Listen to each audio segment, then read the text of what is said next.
Muy buenos días, iglesia. Muy buenos días, iglesia. ¿Cuántos están agradecidos de la fidelidad de Dios? ¿Quién ha visto la fidelidad de Dios en su vida esta semana? Qué bueno. Qué bueno que también pudimos entonar, cantar juntos que Dios ha sido fiel. Muy, muy fiel.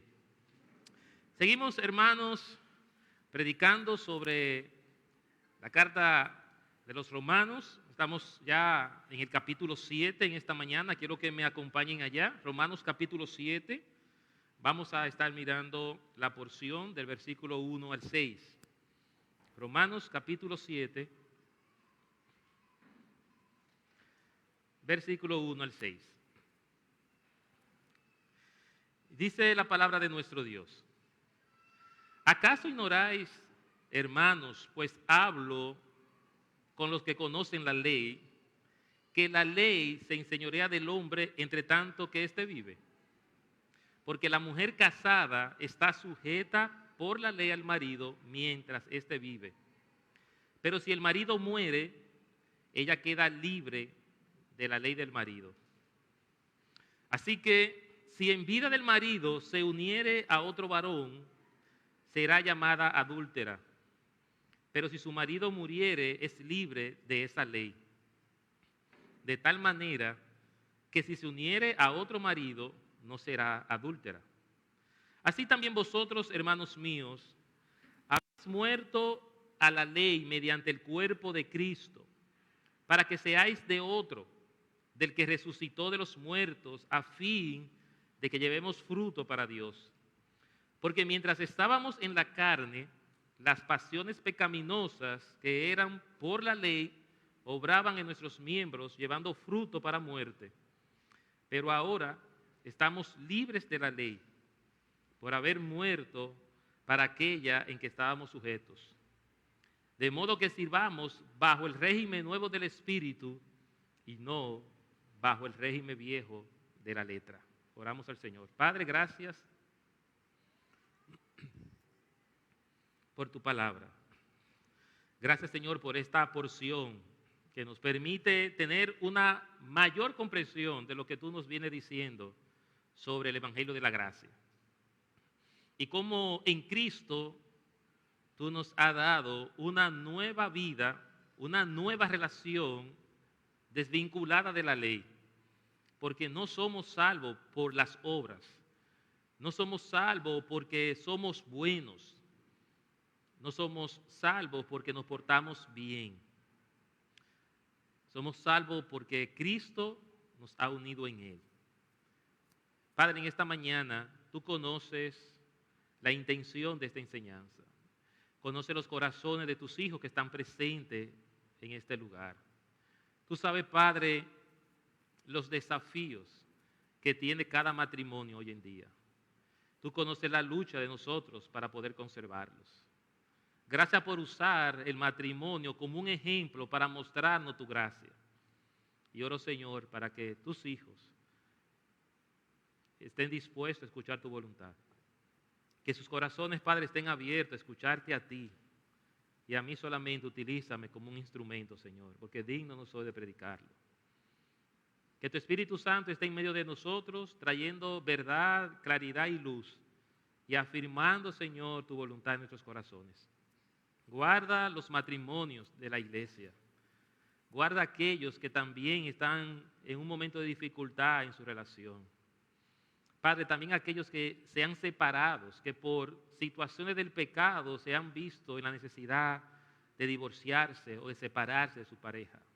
Consuela sus corazones en esta mañana y permite que tu palabra, Señor, sea expuesta de tal manera que nadie se sienta juzgado, pero que todos estemos motivados a hacer tu voluntad. Te alabamos y te bendecimos en el nombre de Jesús. Amén. Hermanos, como todo buen maestro, el apóstol Pablo necesitaba que los creyentes en Roma entendieran lo que él acababa de decir.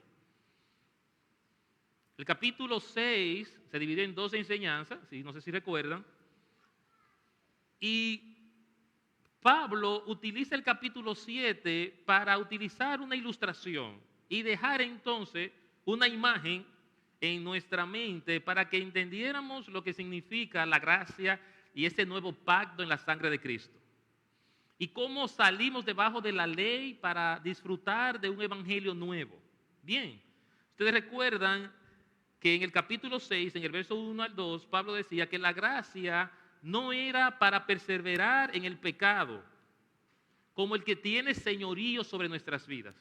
O sea, la gracia no era para esto. Ustedes recuerdan el verso 1 y 2. Dice, ¿qué pues diremos? ¿Perseveraremos en el pecado para que la gracia abunde? Dice el verso 2, en ninguna manera. Porque lo que hemos muerto al pecado, ¿cómo viviremos aún en él? ¿Okay? Esa fue la primera enseñanza del capítulo 6.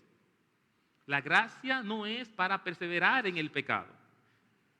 Lo segundo que el apóstol decía en el capítulo 6, estaba en la semana pasada, la porción que Jonathan predicó, y el verso 17 y 18 decía lo siguiente, pero gracias a Dios, que aunque erais esclavos del pecado, habéis obedecido de corazón aquella forma de doctrina a la cual fuiste entregados, y libertados del pecado, viniste a ser siervo de la justicia. Y esta fue la segunda enseñanza.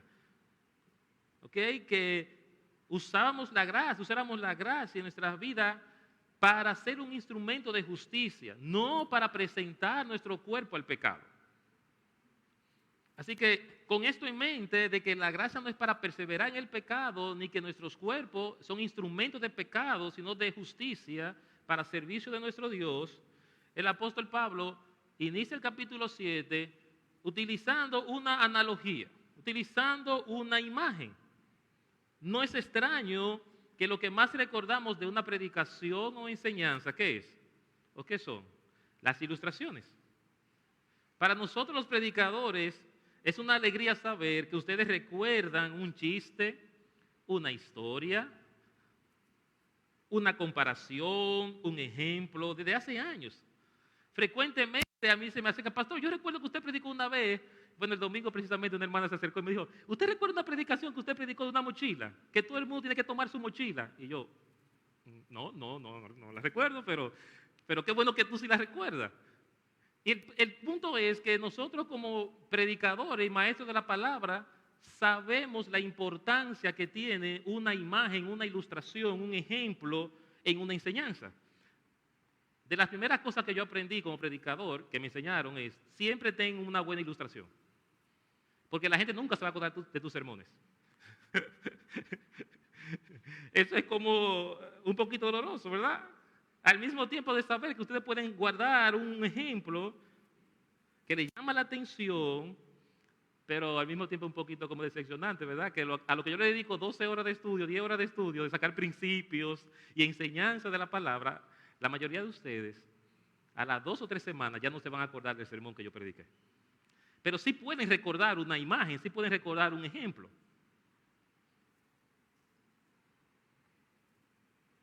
Nunca nadie se ha acercado a mí a decirme, pastor, la predicación de los 3 puntos A, B y C que usted dijo, eso no va a pasar. Y Pablo sabe que para nosotros es importante tener una imagen, tener un ejemplo que nos permita aterrizar lo que estamos diciendo. Y él utiliza en esta porción entonces una analogía que no es más que una relación de semejanza entre dos cosas diferentes, pero que al mismo tiempo te van a servir para dar una enseñanza en común sobre eso que tú estás diciendo. Por eso el capítulo 7 en su Biblia dice analogía tomada del matrimonio, o sea, una enseñanza tomada de la relación matrimonial. ¿Para explicar qué? Para explicar lo que él acaba de decir en el capítulo 6. De que la ley no se va a enseñorear de nosotros, de que hemos muerto al pecado y nos hemos unido a Cristo, y que no es posible que nosotros vivamos una vida de bajo la ley y bajo la gracia al mismo tiempo. Así que el matrimonio es una buena imagen para el apóstol Pablo y para estos creyentes, para ilustrarles y decirles que nosotros realmente estamos en un nuevo evangelio, estamos en un nuevo pacto en la sangre de nuestro Señor Jesucristo. Por esto el capítulo 7 inicia, ¿acaso ignoráis, hermanos, ¿Acaso no comprenden, hermanos? ¿Acaso ustedes no entienden lo que es el Evangelio? ¿Acaso no entienden? ¿Acaso ustedes ignoran, hermanos? Y dice, y hablo con los que conocen la ley. Ustedes conocen la ley, pero no comprenden el Evangelio. Conocen la palabra de Dios, pero no la comprenden. ¿Acaso ignoran, hermanos, lo que está ocurriendo, lo que ha ocurrido en Cristo Jesús? Así que estos hermanos tenían que comprender dos verdades sobre este tema. La primera se encuentra en el verso capítulo 1 al 3. Y es que la ley se enseñorea de los hombres mientras viven. Es el primer principio, el primer mensaje que Pablo quiere que los hermanos en Roma comprendan. La iglesia necesitaba entender que la ley se enseñorea, tiene dominio de nosotros mientras vivimos. Es por esto que la ley no aplica el Evangelio de la gracia. No estamos bajo la ley, no estamos bajo el yugo de la ley. Todo lo contrario, hemos pasado a la gracia, pero ellos necesitaban entender estas cosas. ¿Acaso ignoráis, hermanos? Hablo como los que conocen la ley, que la ley se enseñorea del hombre entre tanto que éste vive. ¿Cuándo nosotros dejamos de tener influencia sobre la ley? ¿Cómo usted y yo, y vamos a poner un ejemplo claro, cómo usted y yo dejamos de tener la autoridad sobre la ley de tránsito? La única forma, hay dos formas de usted no estar sometido a la ley. O muerto, si usted muere ya no tiene que cumplir la ley, ¿verdad? Todo el que se murió ya perdió toda la influencia sobre las leyes terrenales. Tiene que morir. Si usted está vivo, si usted transita en la calle, usted tiene que respetar las leyes de tránsito, obligatoriamente. Entonces, lo primero es morir. Si usted está muerto, ya no tiene que cumplir con los semáforos, ni con el peatón, con nada. Se murió, lo enterramos y se acabó el problema. ¿Quiénes quieren? No, nadie quiere eso, ¿verdad? Sabía. Y lo otro es violentándola. Yo estoy libre de la ley si yo me propongo violentar la ley. Es decir, actuar de espalda a las normas y a los principios que se han establecido. Es la única dos formas que yo tengo para violentar la ley y que la ley no se enseñoree de mí mientras estoy vivo. El apóstol Pablo inicia el capítulo 7 preguntándole a los hermanos, si ignoramos que mientras estemos vivos, la ley se va a enseñorear sobre nosotros. Inmediatamente él utiliza en el verso 2 el matrimonio entonces para explicar eso que él está diciendo. Y voy a tomarme el tiempo para identificar tres principios que Pablo está tratando de decir en el versículo 2 y 3 sobre el matrimonio que está vinculado a la enseñanza de la ley. Pero al mismo tiempo en esta mañana nos va a dar la oportunidad de presentar lo que Dios espera de nosotros como matrimonio. De mirar lo que Dios quiere de nosotros en nuestra relación. Así que la primera idea del apóstol Pablo es dejarnos claro que la ley tiene la característica de someter nuestras voluntades y ejercer autoridad. La ley tiene esta potestad. ¿Y lo hace cómo? Como lo hace Dios en el matrimonio. Por eso dice, verso 2, porque la mujer casada está sujeta por la ley al marido mientras éste vive. Y aquí está el primer principio de esta analogía. Y tiene que ver con la sujeción de la mujer. Es una comparación, es un símil que Pablo está utilizando aquí para ilustrarnos que así como la ley nos sujeta, nos obliga a estar bajo su dirección, la mujer,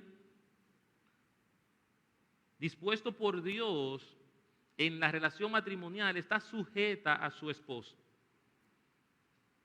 Y esto viene por consecuencia del pecado. Dios diseña el matrimonio así, pero cuando Adán y Eva pecan, entonces Él se lo pone como una consecuencia. Y coloca algo en la mujer Vamos a Génesis, capítulo 3, verso 16. Coloca entonces el primer desafío del matrimonio para cualquier matrimonio, cualquier relación matrimonial. Lo primero que van a tener que sobrepasar o sobrellevar es que la mujer se someta a su esposo. Es el primer trabajo de una relación. Cómo la mujer voluntariamente, fíjese que la Biblia nos manda que el hombre la someta. No es el hombre que somete a la esposa. Yo no someto a mi esposa. Ella tiene que someterse a mí porque Dios le manda a someterse a mí. Amén. O sea, yo no le obligo a mi esposa, tú tienes que someterte a mí porque yo soy el hombre de la casa. Y Dios dijo que tú te sometas a mí. No. Este mandato es para la mujer. La mujer tiene que someterse. Ella misma tiene que trabajar con Dios su corazón y pedirle al Señor sabiduría para ver cómo es que ella va a hacer eso. ¿Por qué? Porque mire que dice el verso 16 del capítulo 3. A la mujer dijo: multiplicaré en gran manera los dolores en tus preñeces. ¿Es una consecuencia de qué? El pecado. Con dolor dará luz a los hijos. Segunda consecuencia. Y tu deseo será ¿para quién? Para tu marido. Y él se... Aquí está el problema. Aquí inicia todo. Aquí comienza el problema en el matrimonio. Cuando usted quiera casarse, usted es novio, está soltero, y usted quiere casarse, lo primero que usted tiene que pensar es cómo usted va a resolver ese problema. Lo primero que usted tiene que hablar con su novia comprometida, mira, ¿qué tú piensas de esto? Porque ahí inicia todo el dilema del matrimonio, en el diseño que Dios tiene. Y cuando la palabra dice que el deseo será para tu marido, no es que usted va a vivir complaciendo al esposo. No es eso que Dios está diciendo. No es que somete a tu esposo y complácelo en todo. Tu deseo será para tu marido. No. Lo que Dios está diciendo es que la mujer va a desear la posición de su marido. ¿Es eso lo que Dios está diciendo? Tu deseo será para ocupar el lugar de tu marido. O sea, tú vas a querer ser la cabeza en tu relación. Tú vas a querer dirigir, controlar. Ayer vi una conferencia muy buena. Gracias al Señor por las mujeres que fueron. Damos gracias al Señor por lo que escucharon. Y parte de eso es eso. Es el control. Es con algo que toda mujer va a tener que luchar como hija de Dios. La mujer va a tener que luchar con esto porque es una consecuencia del pecado. Y Pablo le escribió también a los Éfesos lo mismo.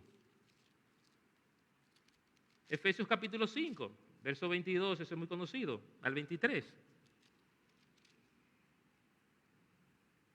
Las casadas estén sujetas a sus propios maridos como el Señor, porque el marido es la cabeza de la mujer, así como Cristo es la cabeza de la iglesia, la cual es su cuerpo y él de su Salvador. Aquí el primer gran desafío.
Al problema que tenemos en la estructura de nuestro diseño.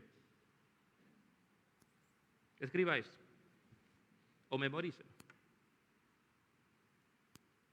El tamaño de nuestros problemas en el matrimonio es proporcional al problema que tenemos en la estructura de nuestro diseño. Si tengo un esposo que no puede ejercer bien un liderazgo piadoso, es decir, si no tengo un esposo, una buena cabeza que me ama, que me cuida, que me protege, que provee, que me sustenta, voy a tener situaciones en el matrimonio. Si no tengo una esposa sujeta a la dirección del esposo, voy a tener problemas en el matrimonio. Nuestros problemas en el matrimonio identifican o revelan que el diseño, que la manera en que estamos funcionando como matrimonio no es conforme a lo que Dios diseñó. ¿Usted sabe la importancia de un diseño? ¿Usted sabe por qué los arquitectos, antes de hacer una obra, levantar un edificio, tienen un diseño, tienen unos planos? ¿Usted cree que porque no se saben las fórmulas, cuántas varillas lleva, cuánta mezcla lleva? No. La idea de un plano, la idea de un diseño, es que nosotros podamos consultar frecuentemente cómo va cada cosa en ese edificio. Y lo mismo pasa en el matrimonio. Nosotros como esposos tenemos que velar cómo estamos llevando a cabo nuestro diseño en el matrimonio. Frecuentemente tenemos que volver a la palabra como esposo para yo saber, yo estoy siendo un esposo piadoso, yo soy un esposo que estoy cuidando a mi esposa, que la trato con amabilidad, tengo palabras suaves para ella. ¿Qué tan tosco soy? Todos sabemos, ¿verdad?, que los varones somos medio toscos, ¿verdad? Decimos cosas a veces sin pensar, usamos un tono de voz inadecuado. ¿Qué tan suave yo he aprendido a hablarle a mi esposa? ¿Qué tanto yo la cuido? ¿Qué tanto yo la amo, la apapacho? ¿Qué tanto lo hacemos, hombres? Tenemos que regresar a la palabra frecuentemente para mirar el diseño, si yo estoy haciendo mi función como cabeza, como Cristo lo es de la iglesia, que la cuida, la sustenta, la protege. No somos cabeza para ser autoritarios sobre nuestras relaciones.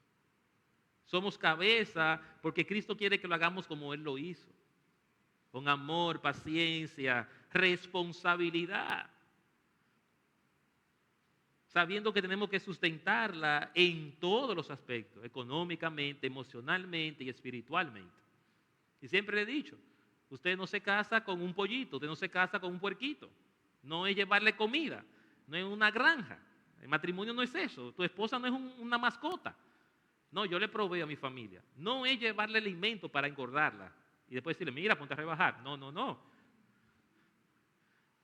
Es llevarle amor, es llevarle la palabra de Dios, es cuidar de ella, de su alma, es saber cómo ella está, es preocuparte por su estado emocional, es suplir de eso que ella necesita.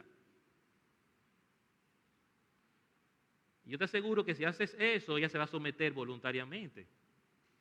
Ninguna mujer se va a resistir a un hombre que la ame así. ¿Para dónde tú quieres que vayamos, papi? Porque tú digas, sí, mi amor. Es el diseño de Dios. Una buena cabeza que ama a su esposa y una mujer que se somete a ella voluntariamente porque entiende que tiene una lucha en su corazón, pero que es la voluntad de Dios hacerlo.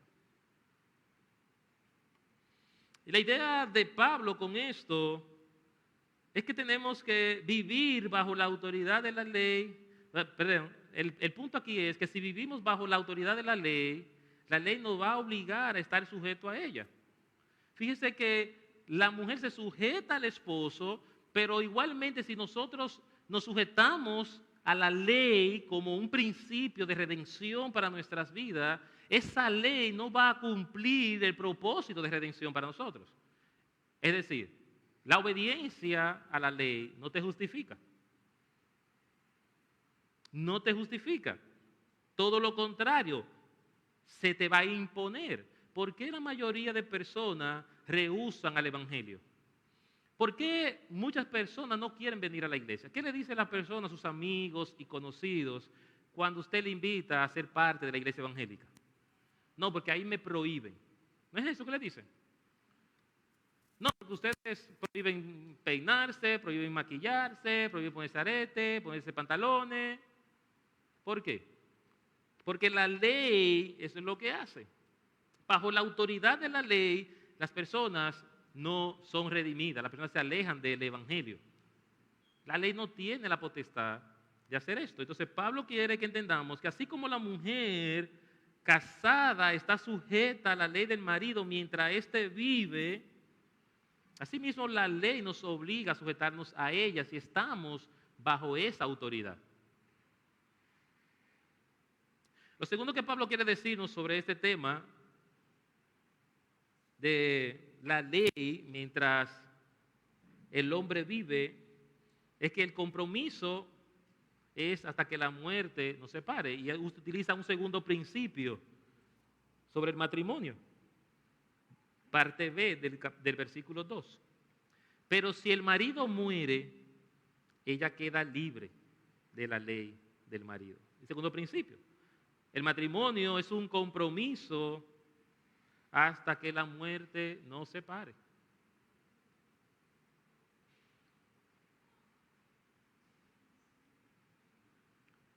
¿Se escuchó esto?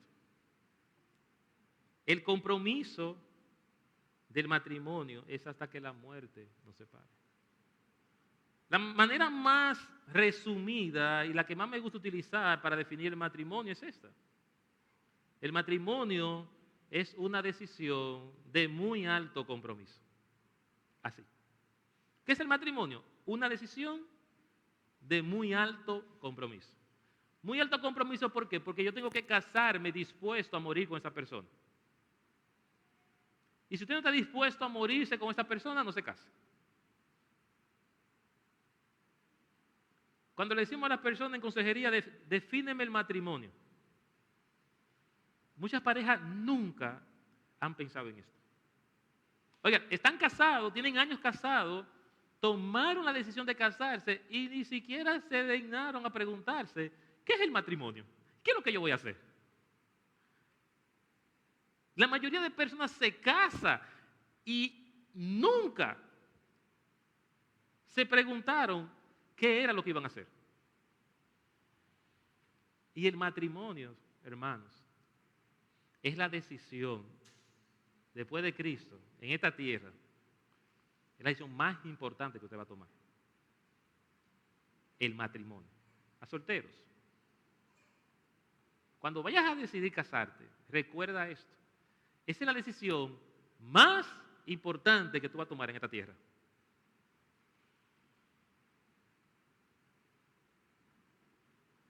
De eso va a depender el éxito y el fracaso de tu vida durante lo que te reste en esta tierra, de esa decisión. ¿A quién te vas a colocar a tu lado para iniciar ese viaje? Ni tu carrera, ni cuántos hijos vas a tener, nada de eso va a tener más impacto en tu vida que con quién te vas a casar. Porque esa decisión es una decisión que te compromete toda tu vida. Es hasta que la muerte nos separe. La manera más resumida es un alto compromiso. Es morir al sistema opresor. Lo que Pablo quiere decirnos aquí en relación a la ley, que tenemos que morir al sistema opresor de la ley, porque es la única forma de salir de su autoridad. Lo que le decía al principio. ¿Cómo es la única manera de que alguien no va a cumplir la ley? Muerto. Porque el que está bajo ley, mientras vive, tiene que cumplir con la ley. Nadie está exento de violentar la ley mientras viva. Por lo tanto, hay que morir. Hay que morir, es la única manera. Y aquí viene entonces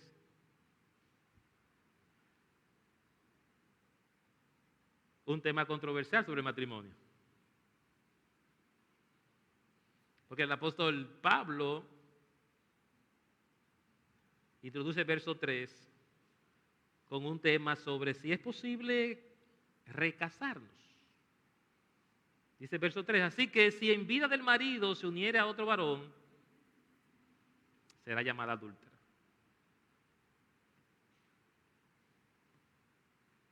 El compromiso es hasta la muerte. Pero si no funciona. Si no funciona, pastor, Y si las cosas no se dieron como yo esperaba,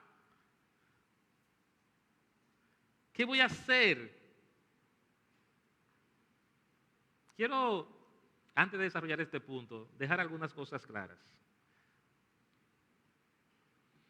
Primero, existen varias posturas en relación a este tema.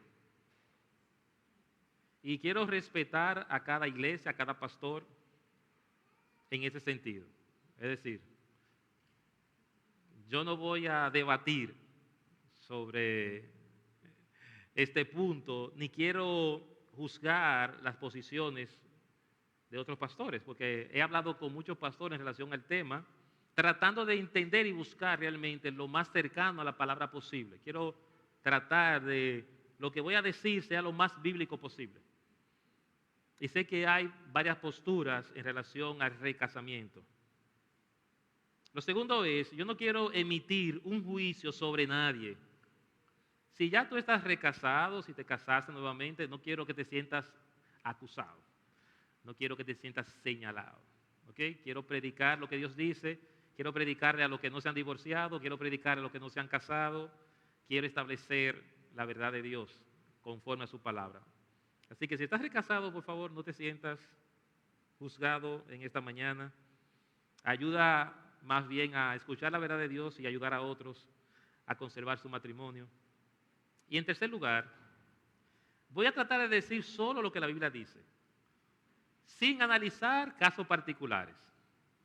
Porque algo que me he encontrado investigando sobre recasamiento y hablando con otros pastores, algo que he encontrado y que sí me conmueve y realmente me llama a reflexión, son casos extremos particulares, donde le digo, hermano, sinceramente, no me gustaría como pastor mirarme con uno de ustedes en ese escenario. Porque son casos que tú dices, en realidad, ¿qué hago con una persona así? Y quiero contar dos de esas historias que he encontrado. Una, de una pareja joven de 26, 27 años, que se casa con su novia de toda la vida, y luego de un año, la esposa le dice a él que ella es lesbiana y que ella quiere divorciarse. No, que ella quiere no, que ella se va a divorciar, porque ya tiene incluso una pareja. Y ella hizo su proceso de divorcio, le mandó su divorcio a su esposo, se separó de él y se unió a otra mujer.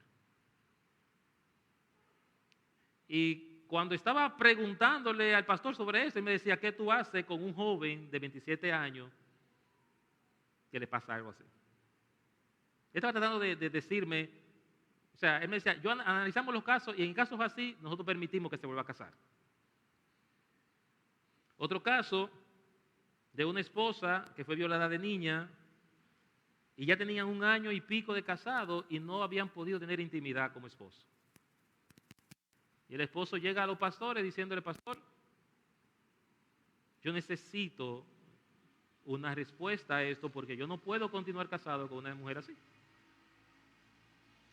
Y pongo estos casos extremos y por eso digo, voy a hablar lo que dice la Biblia, porque yo sé que hay casos y casos que son desafiantes para cualquier pastor analizar en relación al matrimonio. Sin embargo, hermanos, la palabra de Dios creo que tiene suficiente evidencia para que nosotros entendamos de que la vida es más allá del matrimonio, que la vida es más allá que una relación matrimonial. Así que dicho esto, quiero entrar al versículo 3 para explicar lo siguiente. Número 1, o en primer lugar, el matrimonio es una unión singular. Es lo que Pablo está tratando de decirnos en relación a la ley y la gracia.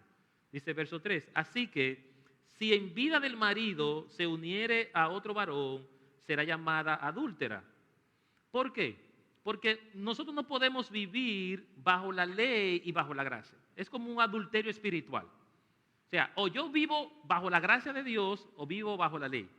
No es posible que estemos casados, que vivamos una vida como creyente, basado, confiado en nuestras obras y la gracia. O es por obra o es por gracia. No puede haber adulterio. Yo no puedo adulterar el evangelio de la gracia con la ley. Y es lo que Pablo quiere decirnos, que si estamos casados con la ley, es con la ley. Si estamos casados con la gracia, es con la gracia. Así que en vida del marido, si se uniera a otro varón, se llamará adúltera. Y aquí viene el principio entonces del matrimonio. Y es que cualquier cosa que nosotros abracemos con igual o más compromiso que nuestro matrimonio va a traer problemas. Si el matrimonio es un alto compromiso de vida con alguien, yo no puedo vincular, abrazar o querer otra cosa más o igual que mi matrimonio. Y algunos matrimonios no tienen infidelidad con la pareja, a veces tienen infidelidad con un deporte. Hay esposos que aman más un basquetbol, un voleibol o un béisbol que sus propias esposas. Sacan más tiempo en la semana para dedicarle a un deporte que a su propia esposa. Sacan más tiempo de jugar un hobby que el tiempo para su esposa. Y cualquier cosa que yo abrace más o igual que a mi esposa va a causarme problemas. Porque el matrimonio es una unión singular. Yo tengo que enfocarme en la persona que he colocado a mi lado y tratar de ser la prioridad en mi vida. No es compartible, el matrimonio no se comparte. Por esto no se permite unirse a otra persona. Por eso la palabra nos muestra que el recasamiento nunca ha estado en la mente de Dios. Nunca. Mire que dice Marcos capítulo 10, verso 4 al 9.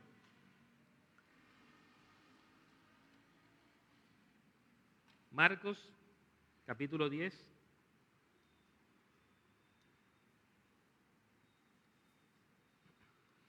verso 4 al 9. Ellos dijeron, Moisés permitió dar carta de divorcio y repudiarla. Y respondió Jesús y les dijo, por la dureza de vuestro corazón os escribió este mandamiento. Pero al principio de la creación, varón y hembra los hizo Dios. Por esto dejará el hombre a su padre y a su madre y se unirá a su mujer y los dos serán una sola carne. Así que no son ya más dos, sino uno. Por tanto, lo que Dios juntó, no lo separe el hombre. Ahí mismo Mateo capítulo 5, verso 31 al 32. También fue dicho, cualquiera que repudie a su mujer, dele carta de divorcio. Pero yo os digo que el que repudia a su mujer, a no ser por causa de fornicación, hace que ella adultere. Y el que se casa con la repudiada, comete adulterio. Y este es un versículo que se usa mucho en las iglesias para decir que hay una sola excepción donde usted puede recasarse. Y es cuando hay adulterio. Pero yo no veo la excepción aquí. Yo sé si usted la puede ver. Porque dice que si usted se recasa con la repudiada, adultera. ¿Hay una cláusula para separarte? Sí, tú puedes separarte. Pero recasarte. Dice que el que se casa con el repudiado o la repudiada comete adulterio. Miren que dice 1 Corintios capítulo 7, 10, 11.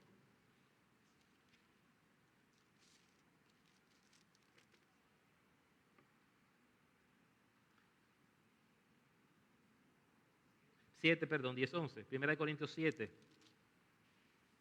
verso 10, 11. Pero a los que están unidos en matrimonio, mando, no yo, sino el Señor, que la mujer no se separe del marido. Y si se separa, ¿qué dice? Quédese sin casar o reconcíliese con quién? Con su marido. Y que el marido no abandone a su mujer. Ustedes ven que la palabra de Dios lo que nos da es la opción. Hay situaciones que van obligatoriamente va a separar la pareja. Lamentablemente. Pero quédese sin casar. Ese segundo mandamiento. La que se separe, quédese sin casar. Y en este punto también quiero aclarar algunas cosas. No quiero ser duro con este punto. Lo primero que pienso es que la separación de un matrimonio es la consecuencia del pecado. El pecado destruye el matrimonio, no el adulterio. Te dirá, ¿cómo así?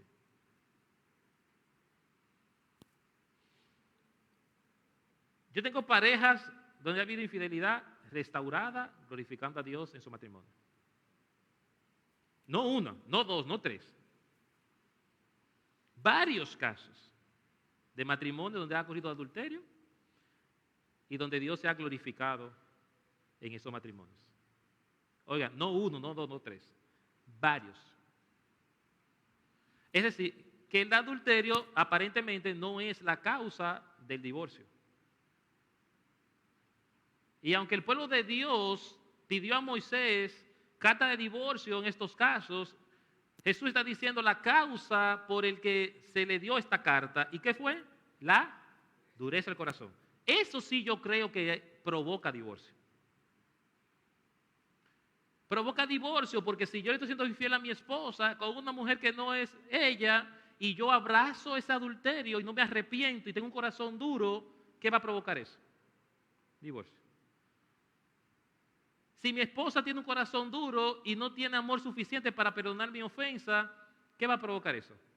Divorcio. El corazón duro es la causa del divorcio en el adulterio, no el adulterio en sí mismo. Y muchos de ustedes me han escuchado explicar que para mí lo más importante es el corazón del matrimonio más que lo que se comete en el matrimonio. Porque en el matrimonio hay muchas otras razones por las que la gente se divorcia. ¿Y sabe por qué se divorcian? Porque el corazón está duro y no quieren arrepentirse, o uno o el otro. Hay personas que se han divorciado por el problema económico. ¿Sabe por qué? Porque hay uno que no quiere arrepentirse de que es un mal mayordomo y está poniendo en peligro la familia. Porque hay un esposo que maltrata a la esposa. ¿Usted sabía que hay matrimonios que se han separado porque el esposo maltrata a la esposa y no quiere arrepentirse y no quiere tratarla como Dios espera? ¿Cuántas razones de divorcio existen?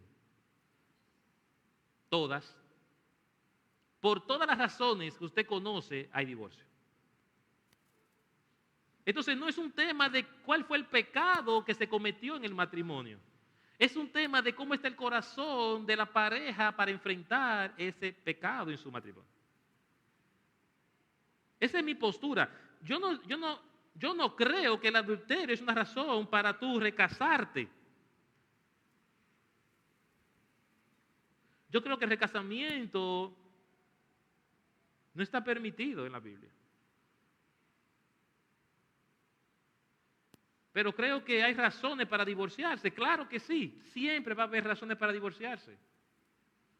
Tiene que ver con el corazón de nosotros. La Biblia habla de varias opciones de divorcio.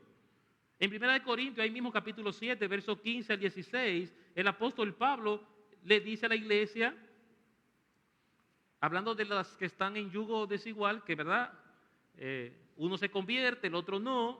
Hay razones para eso. Dice que si ellos deciden dejarte, si el inconverso decide dejar al creyente, tiene que dejarlo ir. Es una carta, es un permiso para separarte. Dice verso 15, pero si el incrédulo se separa, sepárese. Pues no está el hermano o la hermana sujeto a servidumbre en semejante caso, sino que a paz nos llamó Dios. Porque, ¿qué sabes tú, oh mujer, si quizás harás salvo a tu marido? ¿O qué sabes tú, oh marido, si quizás harás salva a tu mujer? Mire, este es un permiso y no tiene que ver con el adulterio. ¿Cuál es la situación aquí? La iglesia le escribe a Pablo, ¿qué hacemos cuando mi esposa y yo éramos inconversos, ella se convierte o yo me convierto, pero esa persona no quiere seguir conmigo ahora porque soy cristiano o soy cristiana? Y Pablo le dice, si el inconverso decide abandonarte, déjalo. Porque a paz no llamó el Señor. Porque esa guerra, esa batalla en la casa por la fe no vale la pena. Pablo no tiene un enfoque en el matrimonio como algo prioritario. La gloria de Dios es prioritaria en la mente de Pablo. Vimos en Mateo el tema del adulterio también, donde se le dice, os digo, dice Jesús, que le dé carta de divorcio por causa de adulterio. Es una carta, es lo que Jesús está diciendo. Da la razón, pero tiene la potestad de hacerlo. En el capítulo 7 también, hablando de un tema de la intimidad de la pareja, no es un divorcio que Pablo no está promocionando aquí, pero él dice que si la pareja se pone de acuerdo por un tiempo para separarse y orar y ponerse de acuerdo y regresar, también es permitido la separación por mutuo acuerdo. Y muchas veces en consejería o si te va a dar una psicóloga le va a decir, mira, vamos a utilizar una terapia, sepárense por un tiempo para que se den cuenta de si realmente quieren separarse antes de tomar la decisión.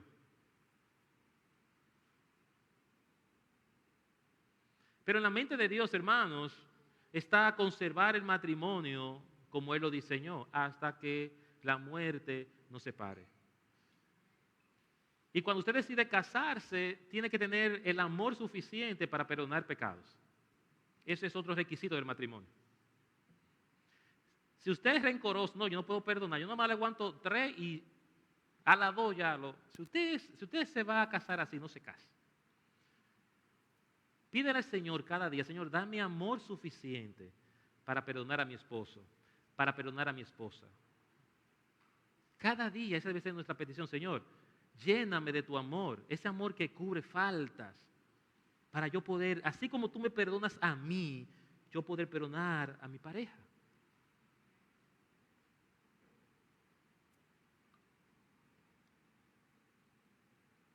Hermanos, si hemos entendido que somos salvos para la gloria de nuestro Dios, si tu propósito es glorificar a Dios, como dice su palabra, que todo lo que nosotros hagamos, lo hagamos para la gloria de nuestro Dios, si ese es mi propósito en la tierra, yo lo voy a hacer siendo soltero, siendo viudo, siendo casado o siendo divorciado.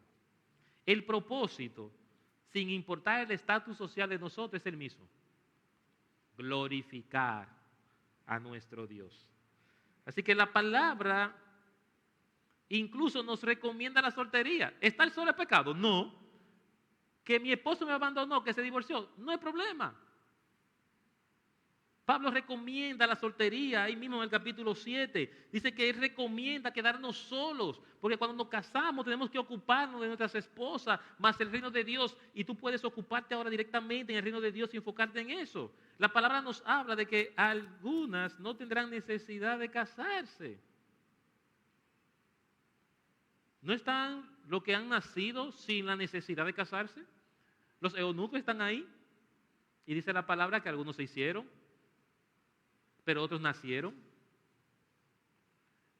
Y algunos de nosotros es posible que hayan nacido sin la necesidad de una pareja, no significa que están mal, pueden glorificar a Dios también. En la palabra tenemos varios hombres y mujeres que vivieron sin casarse. Tenemos viudas en la palabra de Dios, que vivieron para la gloria de Dios sin casarse. ¿Sabe por qué, hermano? Porque el matrimonio es terrenal, no espiritual. Cuando a Jesús le preguntaron, entonces, si fulano se casa con fulano, y fulano se casa con fulano, y ese se muere, y ese se muere, y se casa con otro, y se casa con otro, en el cielo, ¿cuál va a ser el esposo? ¿Ustedes recuerdan eso? ¿Qué dijo Jesús? De ninguno, porque ya no se van a dar al casamiento. El matrimonio se queda en la tierra, hermano, eso no va para el cielo. ¿Cuántos dicen amén? Algunos dicen amén, dan cuidado. Yo conozco a algunos que me dicen, gracias Señor que esto nada más es hasta la tierra. Y ya después de aquí ya. El matrimonio es terrenal, eso se va a quedar aquí. Eso no es lo más importante, ese no es el propósito de los hijos de Dios. Nosotros no estamos en la tierra para casarnos. No hay que andar como locos. Yo tengo que casarme, yo tengo que tener una mujer, yo tengo que tener un hombre. Me voy a quedar jamón, me voy a quedar sol. ¿Quién le dijo a usted? Que ese jamón y glorifica a Dios siendo jamón. De carne ahí a la iglesia, sirve al Señor. ¿Cuál es el problema con quedarse soltero? El matrimonio es de la tierra, eso no va para el cielo. Tu servicio a Dios, tu obediencia a Dios sí irá a los cielos y tendrás recompensa por la eternidad. Y por último, si estás divorciado o separado, quiero decirte que recasarte no es una garantía de que podrás satisfacer tu necesidad emocional, sexual, todo lo contrario. Puede ser la peor experiencia que puedas tener, un recasamiento. ¿Usted sabe cuál es la probabilidad de éxito de un recasamiento?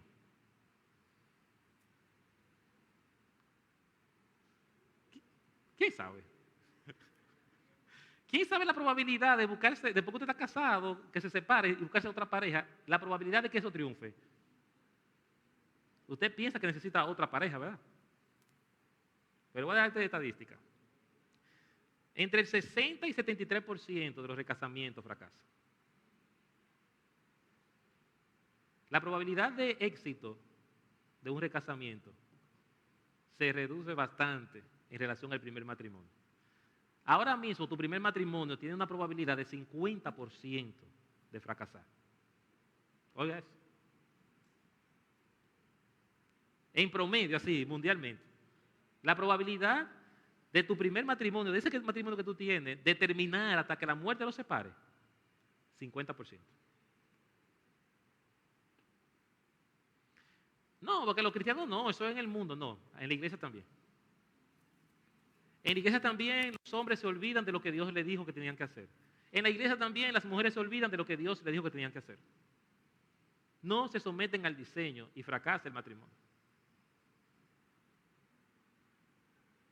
Así que recasarme, otro matrimonio, aunque yo creo que es lo que necesito, sería posiblemente un trauma más para tu vida.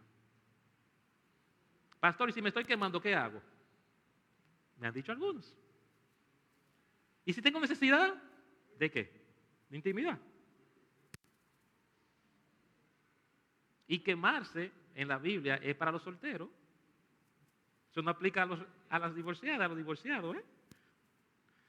Pablo dice, si te está quemando, ¿qué? Cásate. Cásate. A los solteros. A los divorciados, ¿no es que le dicen eso?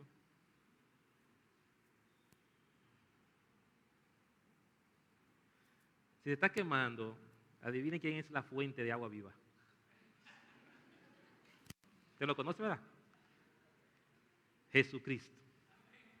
Obedece su voluntad y eso va a aplacar tus deseos. Miren, hermanos, nos convertimos en lo que pensamos. Si usted está lujuriando porque está solo y lo que está llenando su mente todo el día de pensamientos lujuriosos, usted no se va a quemar, no, usted va a encender medio bosque.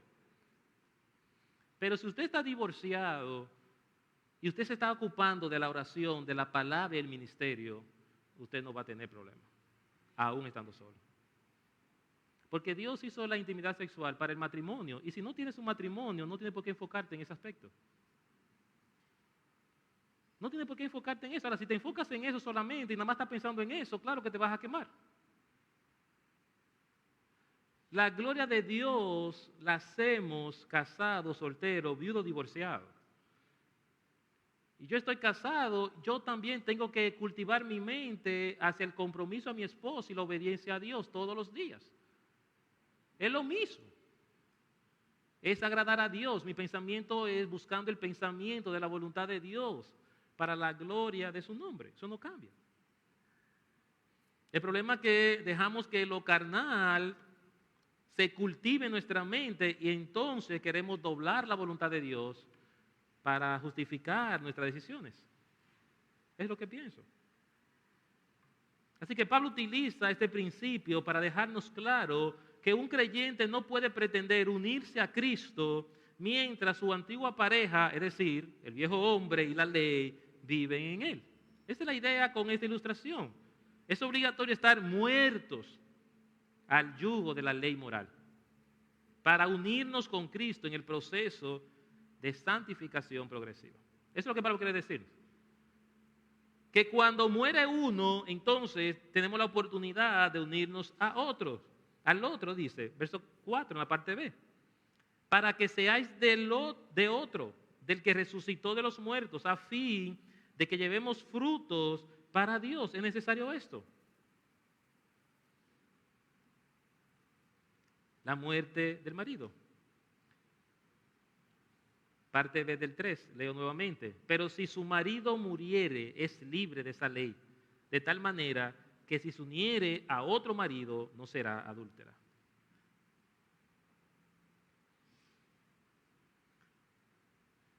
Y por último, el segundo principio del apóstol Pablo es que la ley es inhabilitada por Cristo. Ellos tenían que entender esto. Versos 4 al 6. Así también vosotros, hermanos míos, habéis muertos a la ley mediante el cuerpo de Cristo, para que seáis de otro, del que resucitó de los muertos, a fin de que llevemos frutos para Dios. Porque mientras estábamos en la carne, las pasiones pecaminosas que eran por la ley obraban en nuestros miembros, llevando fruto para muerte. Pero ahora estamos libres de la ley, por haber muerto para aquella en que estamos sujetos. De modo que sirvamos bajo el régimen nuevo del Espíritu y no bajo el régimen viejo de la letra. La ley fue inhabilitada, dice Pablo. Este es el segundo principio que yo tenía que entender. La ley se inhabilita mediante Cristo. Al morir la ley, iniciamos una nueva relación en Cristo. ¿Para qué? Número uno, para que llevemos frutos para Dios. Es decir, que bajo la ley nosotros no llevamos los frutos que tenemos que llevar hacia Dios. Usted y yo podemos estar haciendo cosas y no necesariamente ser los frutos que Dios espera que demos. Dice, para que llevemos frutos de vida. No solamente hacemos cosas. Tenemos que procurar si lo que estamos haciendo está dando vida, es provechoso para los demás. Hacer no significa que estamos haciendo las cosas que Dios espera de nosotros. Y por eso necesitamos estar bajo esa gracia. Porque la letra, ese hacer en la letra, ese hacer por imposición, no da resultados, no da frutos. Y hay mucha gente que hace muchos ritos, muchos sacrificios que se le imponen en la iglesia, que el pastor le dice que tienen que hacer, pero al final los resultados en su vida no se ven. Hay personas que van a la iglesia y el Espíritu supuestamente lo tumba, lo arrastra y tienen un encuentro con Dios, pero cuando tú vas a su vida, no ves los resultados. Hay muchas personas que profesan ser cristianos, evangélicos y son muy religiosos, pero su vida íntima, su vida en su casa no refleja eso. Porque bajo la ley, bajo la imposición, bajo la obligación, ninguno de nosotros da fruto de amor, da fruto de vida. Cuando usted hace la cosa por amor, el fruto es diferente, da resultado. Lo podemos mirar en su vida personal, lo podemos mirar en la iglesia. Y Dios quiere que nosotros estemos bajo este nuevo pacto en su gracia. Porque en la ley, en la carne, bajo nuestras pasiones pecaminosas, nosotros no dábamos frutos adecuados. Así que la ley fue inhabilitada mediante Cristo para servir nuestro nuevo régimen, nuestra nueva dirección, nuestra nueva autoridad, dice el apóstol Pablo, verso 6. Pero ahora estamos libres de la ley, por haber muerto para aquella en que estábamos sujetos, de modo que sirvamos bajo el régimen nuevo del Espíritu y no bajo el régimen viejo de la ley. Estamos bajo un régimen. ¿Cuál es el régimen? ¿Quién traza la dirección en tu vida? En mi vida. ¿A qué le estamos dedicando el tiempo? ¿Quién traza nuestras agendas durante la semana?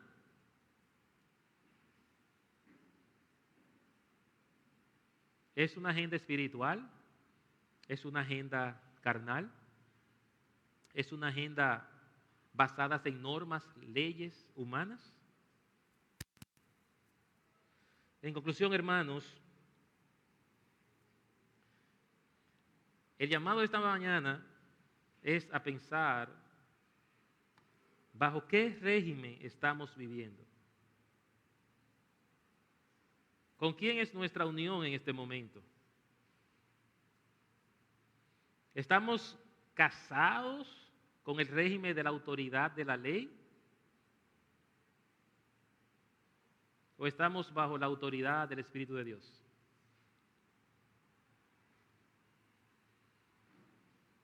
Nuestra relación con Dios debe de ser de un compromiso hacia Él. No hay espacio para compartir nuestra vida con algo más.